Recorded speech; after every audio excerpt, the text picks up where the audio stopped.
क्या आपने कभी महसूस किया है कि आपका दिमाग कभी रुकता ही नहीं? सुबह उठने से लेकर रात को सोने तक चिंता, तनाव, भविष्य की फिक्र, पुराने पछतावे, मन लगातार भागता रहता है। लेकिन क्या होगा अगर कोई आपको बताए कि दुनिया में ऐसे लोग भी हैं जिन्होंने अपने मन को पूरी तरह शांत करना सीख लिया है?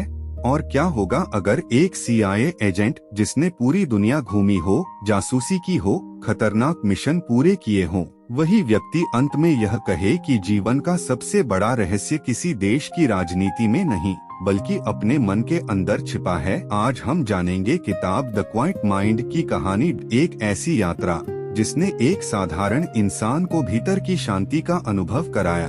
भाग 1। खोज की शुरुआत 1950 के दशक में जॉन कोलमैन एशिया में काम कर रहे थे। वह एक CIA अधिकारी थे। उनका काम था जानकारी इकट्ठा करना, लोगों को समझना और रहस्यों का पता लगाना। लेकिन एक दिन थाईलैंड के एक मंदिर में उनके साथ कुछ अजीब हुआ। उन्होंने ऐसे लोगों को देखा जो ध्यान के माध्यम से मन को नियंत्रित कर सकते थे।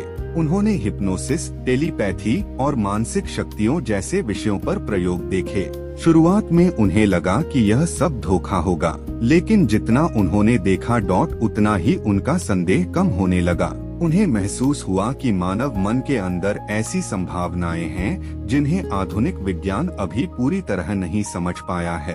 यहीं से उनकी असली यात्रा शुरू हुई। भाग 2। बुद्ध की खोज। इस खोज ने उन्हें भगवान बुद्ध की शिक्षाओं तक पहुंचाया। उन्होंने जाना कि लगभग 2500 साल पहले एक राजकुमार था जिसका नाम सिद्धार्थ गौतम था। उसके पास सब कुछ था, धन, शक्ति, परिवार, फिर भी वह खुश नहीं था। उसने देखा कि जीवन में हर जगह दुख है, बीमारी, बुढ़ापा, मृत्यु, और उसने निश्चय किया कि वह दुख का कारण खोजेगा। वर्षों की तपस्या के बाद उसे एक गहरा सत्य समझ आया। दुख का कारण बाहरी दुनिया नहीं है, का कारण हमारी इच्छाएं और आसक्तियां हैं। जब हम किसी चीज को पकड़कर रखना चाहते हैं और वह बदल जाती है तब दुख पैदा होता है। यहीं से बुद्ध का मार्ग शुरू हुआ। भाग 3। मन का असली स्वभाव। लेखक ने अलग अलग देशों की यात्रा की। उन्होंने भिक्षुओं, गुरुओं, दार्शनिकों और आध्यात्मिक शिक्षकों से मुलाकात की। हर कोई अलग तरीका बता रहा था, लेकिन एक बात सभी में समान थी, मन हमेशा भटकता रहता है।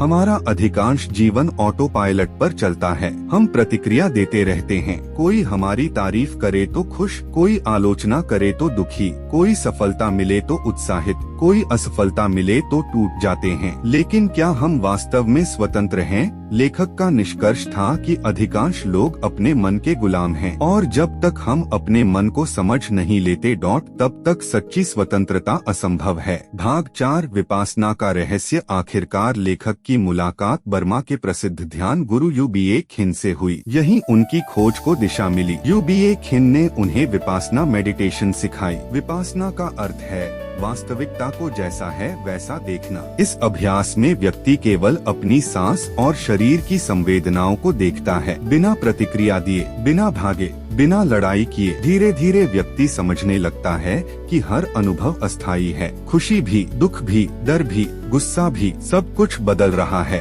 और जब यह समझ गहरी हो जाती है तो मन शांत होने लगता है। भाग 5। सबसे बड़ा सत्य। कई वर्षों की खोज के बाद लेखक एक निष्कर्ष पर पहुँचे। जिस सत्य को वे पूरी दुनिया में खोज रहे थे वह उनके अंदर ही मौजूद था। शांति बाहर नहीं मिलती, शांति किसी वस्तु में नहीं मिलती, शांति किसी व्यक्ति में नहीं मिलती। शांति तब मिलती है जब हम अपने मन को समझ लेते हैं, जब हम जीवन को नियंत्रित करने की कोशिश छोड़ देते हैं, जब हम वर्तमान क्षण को स्वीकार करना सीख लेते हैं, और जब हम यह समझ लेते हैं कि सब कुछ बदलने वाला है। यही क्वाइट माइंड का रहस्य है। इस किताब का सबसे शक्तिशाली संदेश यह है कि हम दुनिया को बदलने में बहुत समय लगाते हैं लेकिन खुद को समझने में बहुत कम। हम सफलता का पीछा करते हैं, पैसे का पीछा करते हैं, प्रशंसा का पीछा करते हैं, लेकिन मन की शांति का पीछा नहीं करते। और शायद इसी वजह से सब कुछ होने के बाद भी बहुत से लोग अंदर से खाली महसूस करते हैं। द क्वाइट माइंड हमें याद दिलाती है कि सच्ची खुशी किसी मंजिल पर नहीं बल्कि उस शांति में है जो हमारे अपने मन के भीतर छिपी हुई है। धन्यवाद। अगर यह ऑडियो बुक समरी आपको पसंद आई हो तो इसे अपने दोस्तों के साथ जरूर शेयर करें और याद रखिए, जिस व्यक्ति ने अपने मन को जीत लिया उसने पूरी दुनिया को जीत लिया।